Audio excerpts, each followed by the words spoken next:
Hello, and thanks for joining us today. As Americans protest ICE killings in freezing temperatures, the anger and grief have spilled onto the red carpets of the Sundance Film Festival.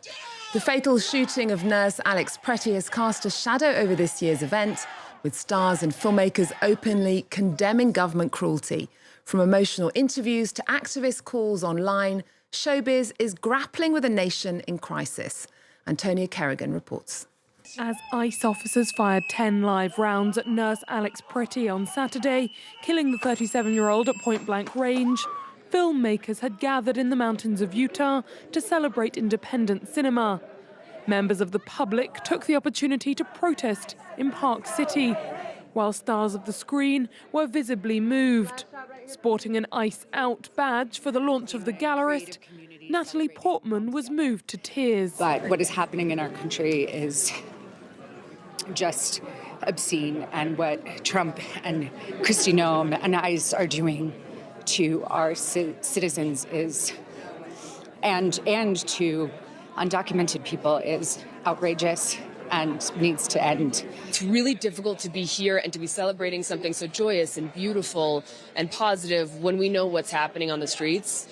Americans are out on the streets marching and demanding justice, and we're there with them. ICE killings upstaged indie cinema as the hot topic on the Sundance carpet. This is not America. This is not a shining city on the hill showing people about dignity and human integrity and compassion. It's all the things that I was taught it meant to be an American. Salman Rushdie, promoting an autobiographical documentary about the knife attack that almost killed him, reflected on the omnipresence of violence. Well, I think everybody's in danger now. The idea of danger and violence is close to everyone now in this country. And so I hope that maybe the film can be in conversation with that. The recent shootings of Alex Pretti and Renee Good by ICE agents are causing ripples across the culture world, with stars entering activist mode on social media.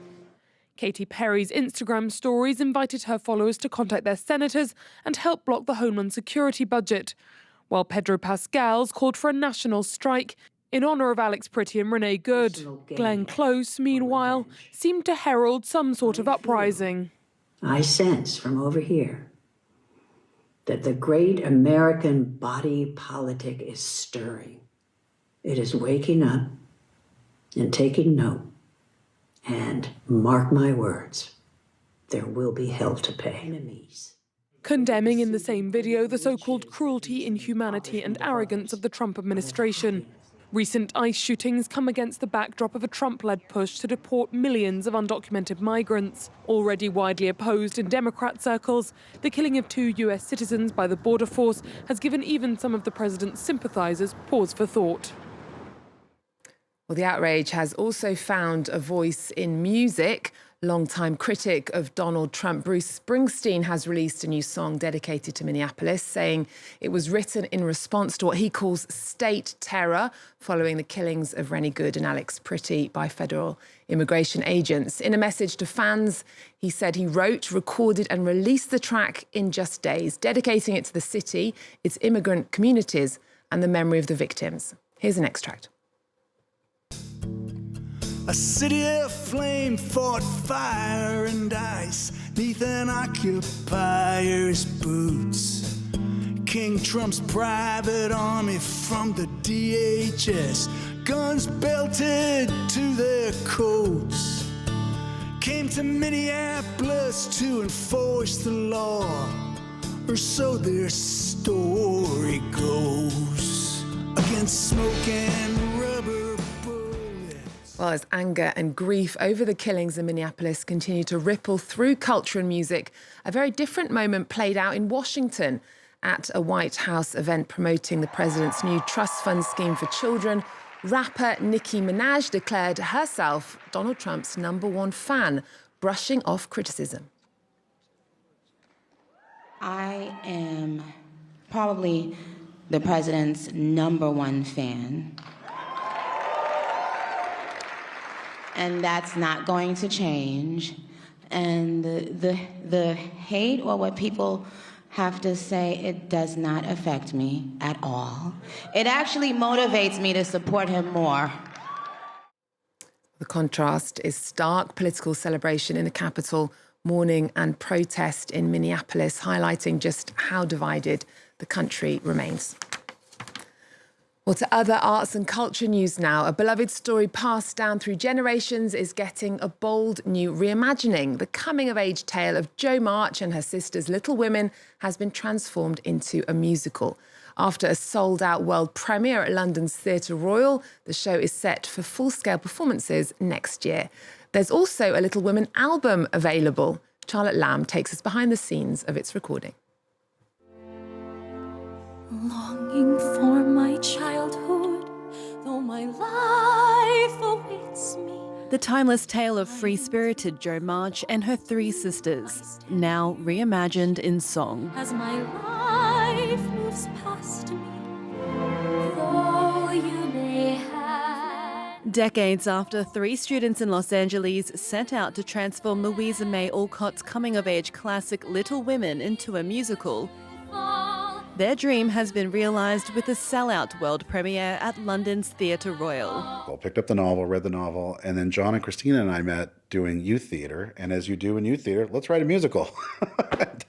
Jo, if what they want isn't your dream, so be it. But Marmee, how do you know? Before the curtain rose in the West End, an album was born, recorded in these hallowed halls of Abbey Road Studios.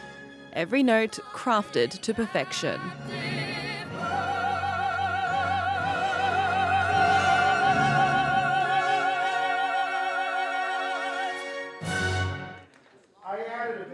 Jo the Little Women musical began when Daniel Radcliffe read the novel and saw and loved the 1994 film.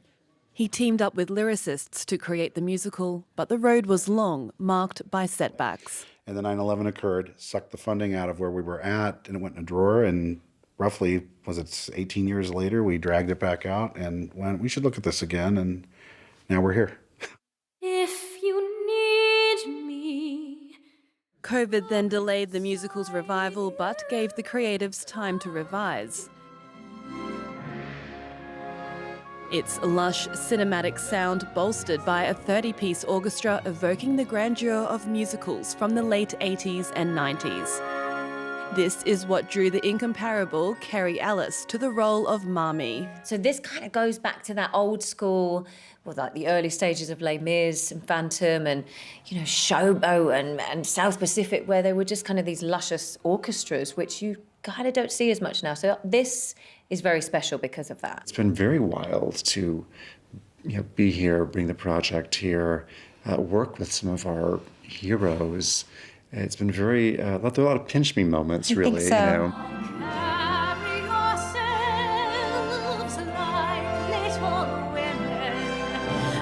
A cherished book passed down through generations, now reborn on stage, with hopes to inspire generations to come. Full-scale performances will begin next year. Next, most paintings are meant to be seen, but Kandinsky's you can almost hear. The exhibition at the Paris Philharmonic is on display until February the 1st, so there are just a few days left to experience it. Antonia Kerrigan reports. Most canvases are made to be looked at, but Kandinsky's, you can almost hear them.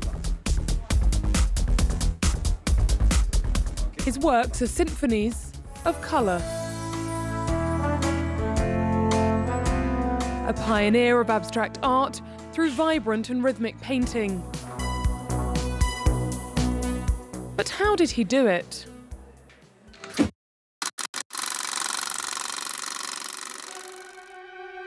Kandinsky was 30 when his life changed forever. Watching an opera by Wagner at the Bolshoi in Moscow, the music transformed into colours before his eyes. At the time, he was considered a fantasist, but in fact, he was more likely experiencing synesthesia, a neurological phenomenon, the cross-activation of different parts of his brain at the same time. When he saw colours, he heard music, and when he heard music, he saw colours. For the young artist, it was not an impediment, but a revelation. He would become a painter inspired by music.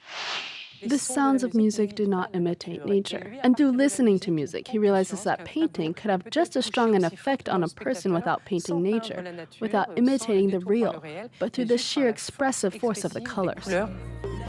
For Kandinsky, the link between sound and colour was obvious, but he went so far as to theorise it, tabulating timbres and hues. In his system, the trumpet was a bright red, the organ a deep blue, the violin a pastoral green, while orange was the resonance of a bell. Little by little, the colours took over. The real disappeared from his canvases, and it was the genesis of abstract art. In this early drawing, which was drawn from memory, you can see the piano and the quartet. Next, the shapes are pared down. He's only sketching large masses. We can still make out the form of the lid of the piano. In the final composition, the real has practically disappeared. We can make out the shapes of a piano and the silhouettes, but in the end, this is a piece of pure painting.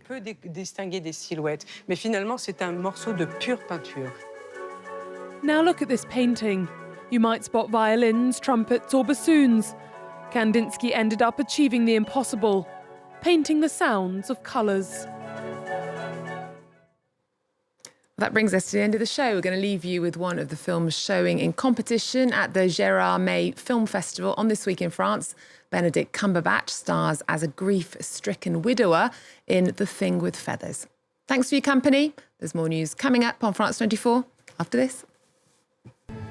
I miss their mum. Thought you both did really well today. How are you doing?